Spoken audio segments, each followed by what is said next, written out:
Looking back a few months to my quest to refill my soul on the Continental Divide Trail and the Great Divide Trail in the summer of 2024, two things really stand out: the sheer verticality of the trail and the unbelievable vistas that the trail provided. The mountains that I trained on along the backbone of Vancouver Island were fairly significant, but still fairly gentle when compared with the Rockies. Sometimes there were 4 significant passes to be ascended on a single day.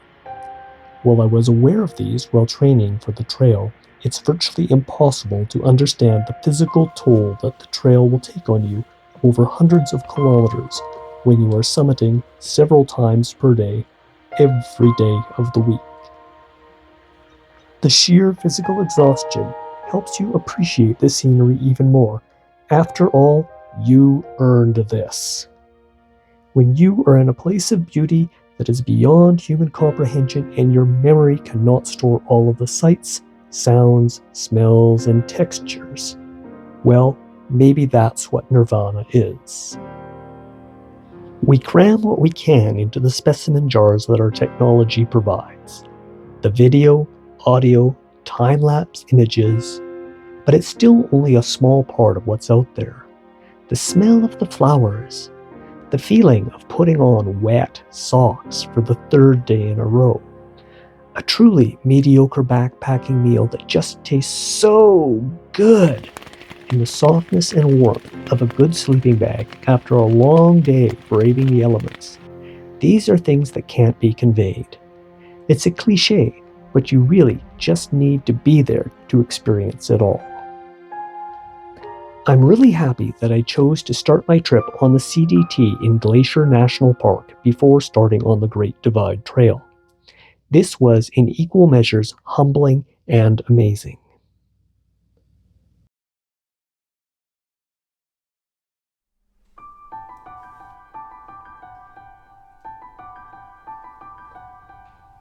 Pecan Pass was my first pass in the Rocky Mountains, and this being my first day of hiking, I approached it with trepidation.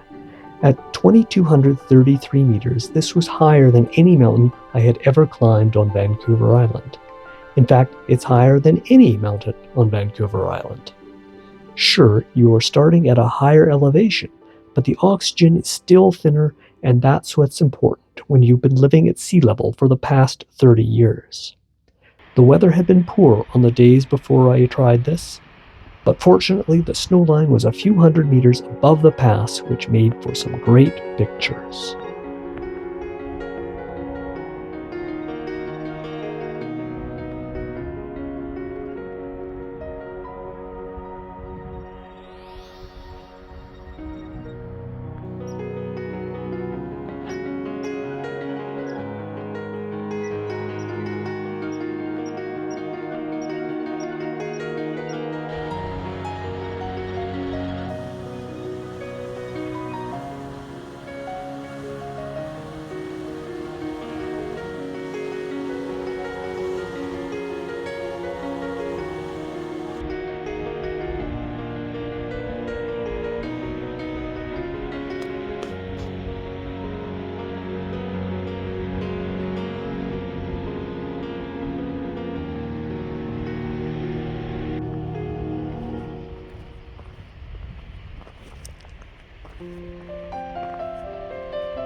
The community of Mini Glacier features a historic hotel on the lakeshore, and this is a place that I would like to stay someday.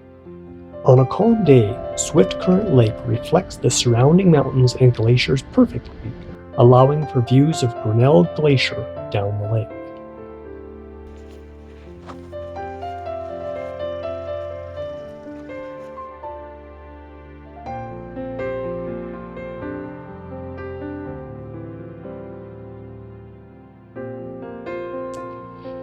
Heading toward Red Gap Pass, Poya Lake stood out for me because not only is it a beautiful lake, but it's also the only place on the entire trip that I saw a bear. I would love to come back here sometime and camp on the unspoiled shores of this lake.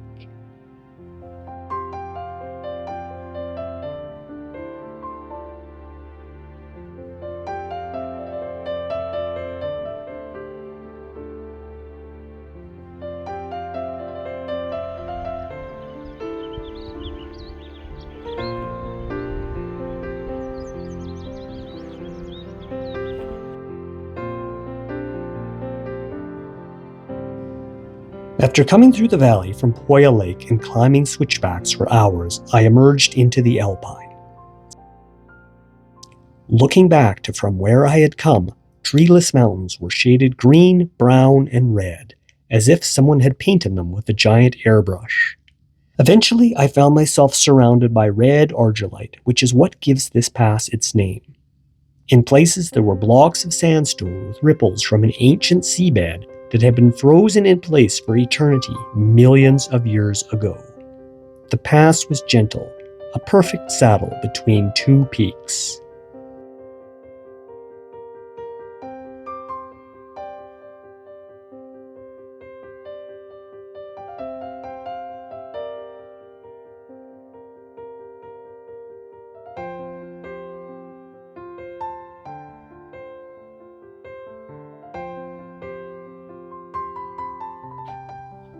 I wish that I had been able to film Stony Indian Pass on a sunny day.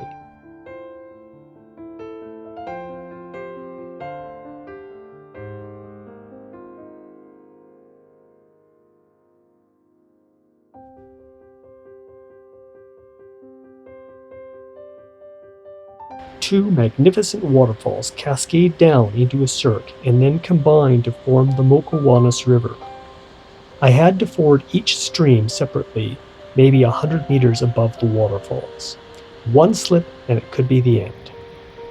Because of the rain the previous night, each was raging, and I was concerned that I wouldn't be able to cross them because of the torrent of water.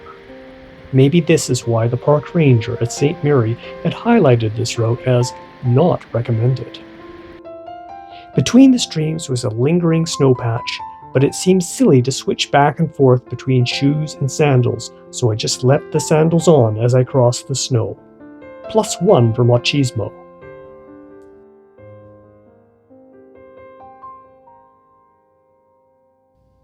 After crossing the US-Canada border and reporting to customs, I started on the Great Divide Trail and arrived in the town of Waterton Lakes, Alberta, where I had 2 0 days scheduled.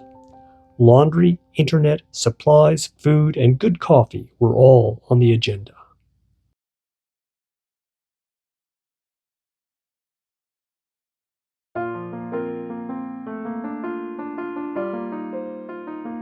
Heading up out of Waterton after 2 days off, I gradually climbed towards Carhew Summit.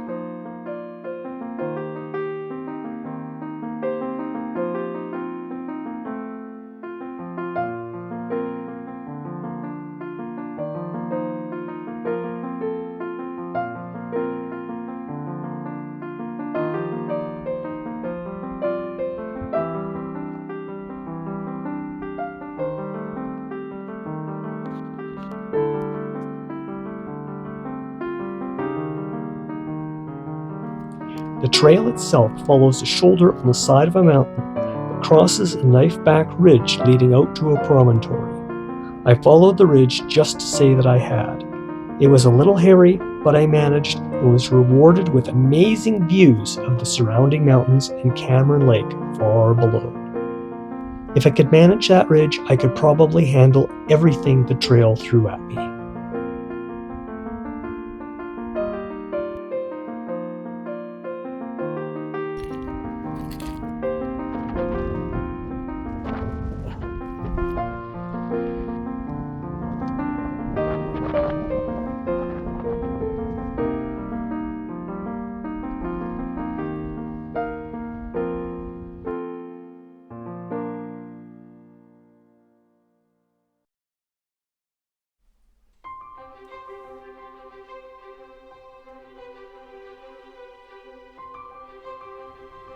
The next day, climbing Lynham Ridge was a challenge, with all the scree slopes and scarcity of water on the ridge. Like much of the Rockies, on one side there was a gentle slope where you can find the trail, and on the other is a precipice and certain death. This was the highest point on Section A. From the top, you could look east and see the prairies in the distance. In all other directions was a panorama of mountains. It was a sunny, breezy day, and the views were exceptional.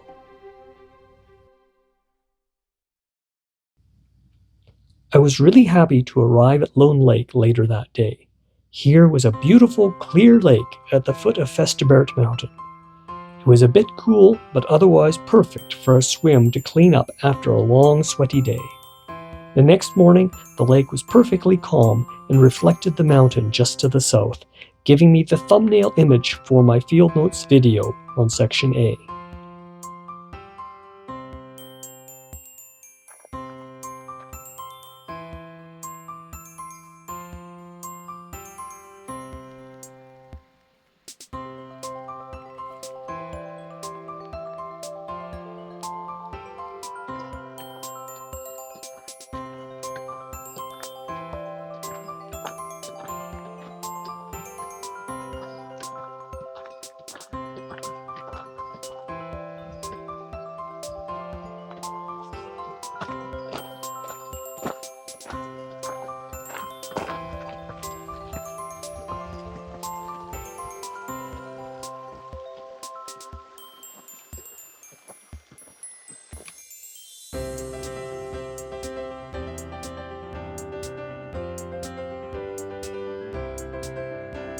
Coming up out of Lone Lake the next day, the area approaching Mount Matkin was fascinating because of its geology and the beautiful white rocks of Font Mountain.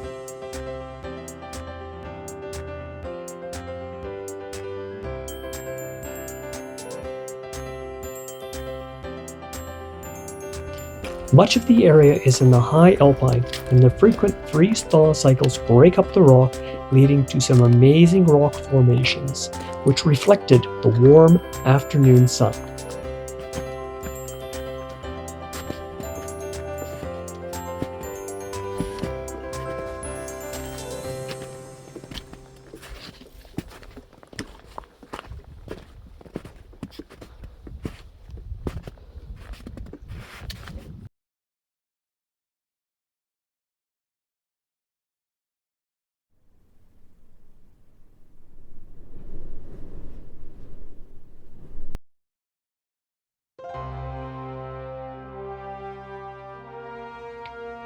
Fun Size and Shake and Bake warned me about Lac Roulotte, and they weren't kidding. The peak and ridge had it all. Physical challenge, serious technical hiking, and amazing scenery. This was the most difficult day of my trek. From Scarp Pass, it took me 12 hours to hike about 13 kilometers, ascending each of the 5 peaks, routing around the cliffs, finding my way on poorly marked trails, ascending snow-covered routes, and avoiding quite a few sheer cliffs. I finally managed to make my way off the ridge, down a logging road into a valley to camp beside a gentle stream and rest my weary bones.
Heading out of the town of Coleman, Alberta, Crow's Nest Mountain stands as a beautiful and solitary landmark, a rock pinnacle rising above the montane forests, which is visible for miles around in every direction.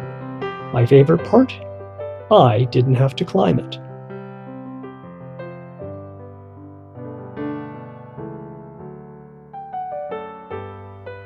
Window Mountain Lake was a beautiful subalpine lake located in a bowl beneath Mount Ward. The white rock and the islands in the lake make the area very picturesque, and in my efforts to see the window, I found an amazing natural garden.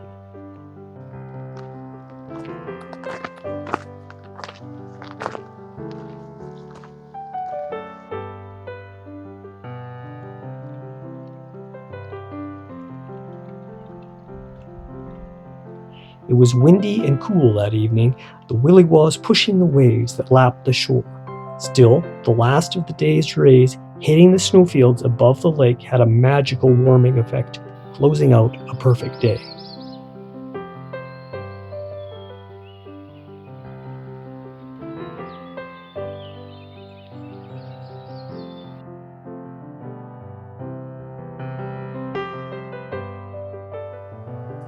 Day 19 wasn't particularly eventful as I hiked from Window Mountain Lake to North Racehorse Creek, but the weather was very cooperative. It was a stunning, warm, cloudless day to take on the High Rock Trail, and I captured some awe-inspiring photos and videos of the trail that I just have to share.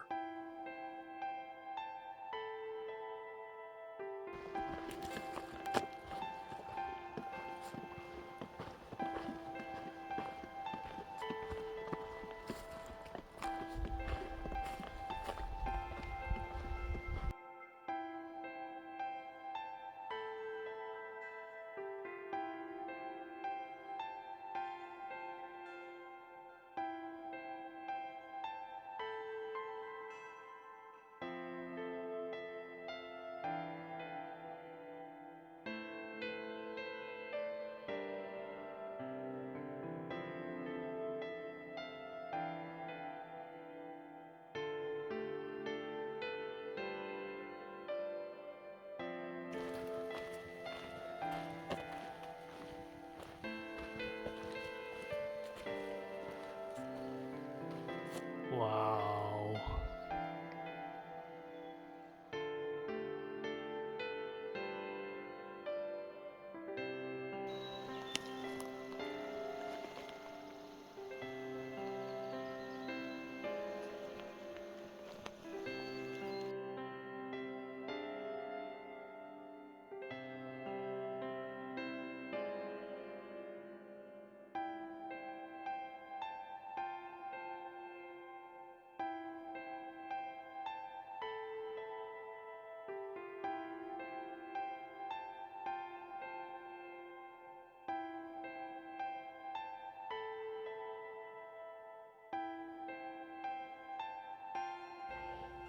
The trail, or more precisely the routes, leading up to Tornado Pass were an exercise in frustration, but they led me through some amazing meadows.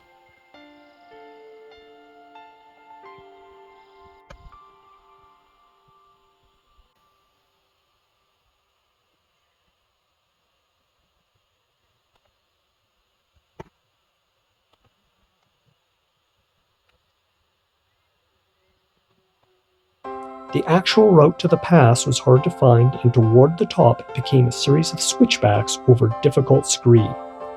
Every foot up seemed to be followed by 6 inches down as your feet sunk into the loose material.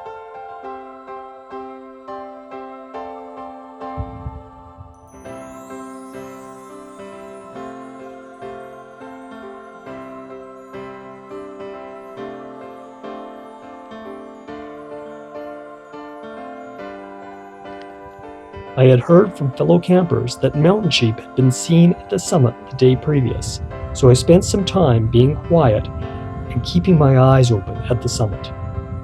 My patience was rewarded with a wildlife sighting, a chipmunk living on the cairn in the summit.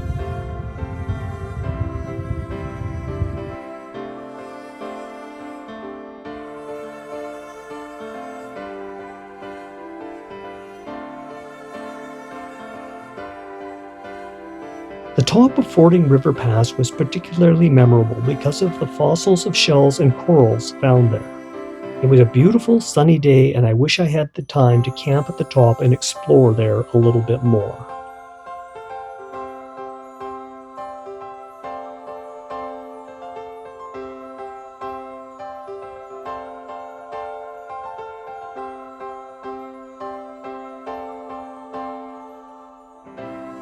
Hiking into Elk Lake, I had a beautiful, warm, sunny day. The road hike was long, straight, and easy along the Elk River Forest Service Road, and I passed by many mountains on both sides.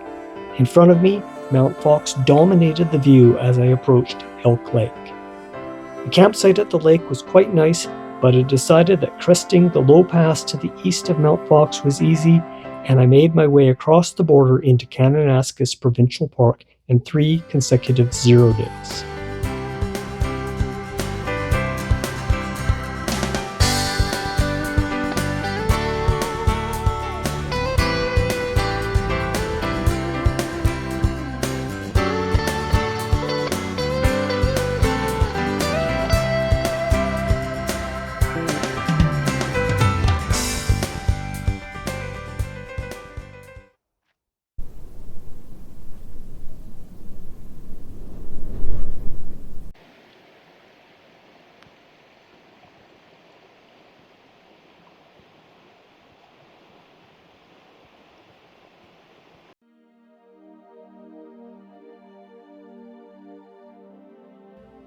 Mile for mile, the area around Marva Lake, Lake Magog, and Mount Assiniboine had to be the most beautiful of all the areas I hiked. Marva Lake and Lake Gloria to the west are amazing cerulean lakes tinted by glacial rock flower. In the distance, glaciers dominate the landscape.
Mount Assiniboine stands like a sentinel over the area, strong and solitary, standing above all others.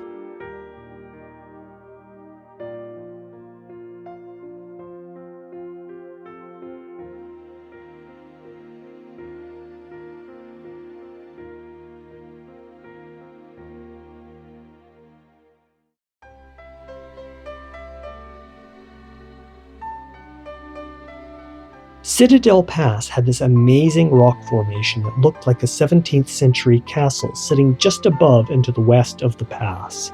It was easy to imagine that it was defended by a garrison of ancient soldiers watching over the pass for intruders into Banff National Park. I spent much of the afternoon photographing wildflowers as I descended towards Howard Douglas Lake.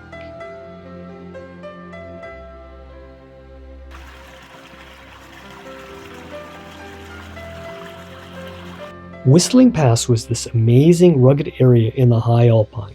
All of the mountains in the area are being broken apart by water freezing and thawing, gradually breaking rocks apart to form talus.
The views down the valley were amazing, and just north of the pass was High Duck Lake, this amazing multicolored lake with twin waterfalls feeding it.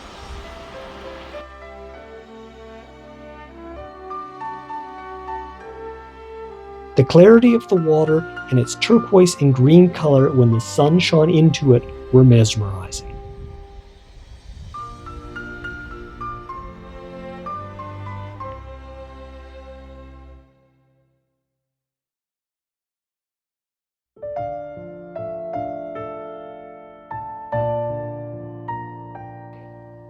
Coming up Ball Pass the next day, the glacier hanging from the summit of Mount Ball was fascinating. It seemed to just be hanging off the side of the mountain, ready to crash down in one piece. This wasn't an area for the faint-hearted, especially the last few hundred meters up to Ball Pass. At the pass, I found some pumice, evidence of some ancient volcanic activity in the Rockies.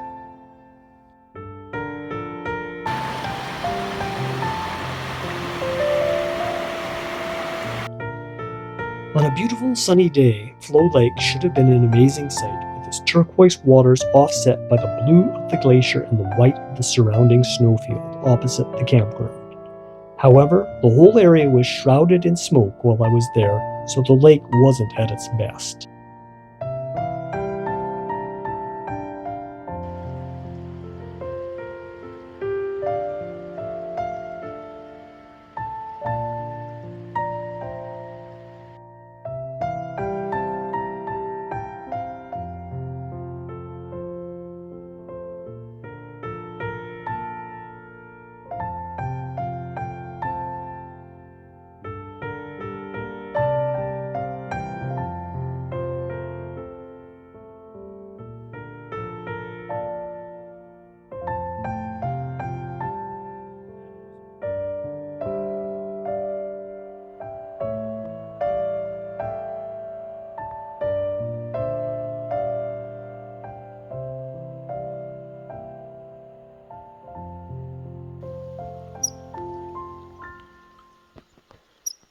The area beyond Tumbling Pass is a glacial wonderland.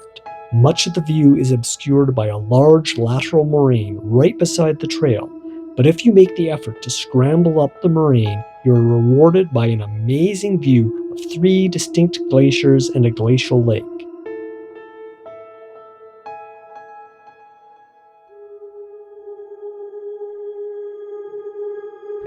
The largest glacier terminates at the lake, and icebergs calve off into the lake, giving us white bergs in a gray-green lake.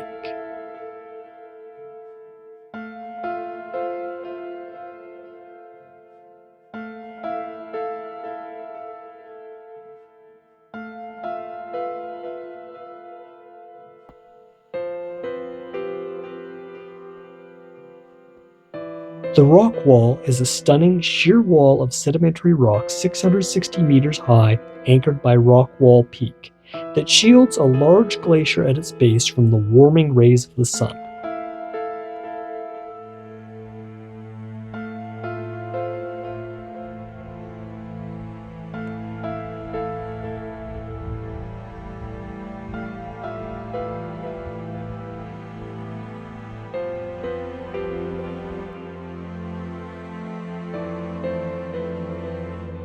Way up beyond the crest lies the Washmawapta icefield. Knowing that my trip was likely to end in a few days, I left the trail and trekked out on the bare gravel over the stark landscape to hang around with the glacier.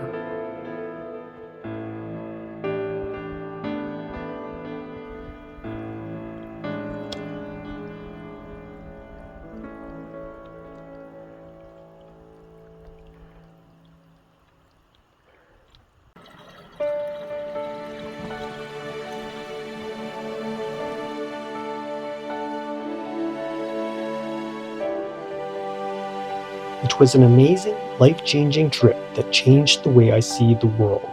I have a whole new perspective on the Rocky Mountains, how the weather and terrain can be unforgiving to mountain travelers, and yet how mountain ecosystems can be so fragile in the face of collective human actions. We need to expose more people to the life-altering reality of the Rockies, but we also need to treat the mountains gently because the weight of thousands of tourists can forever ruin this amazing environment.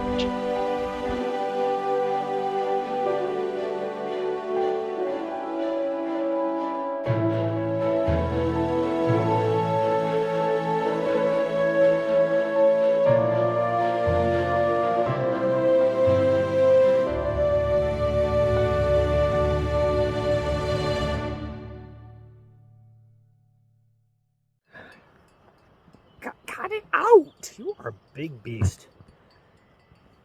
Very friendly.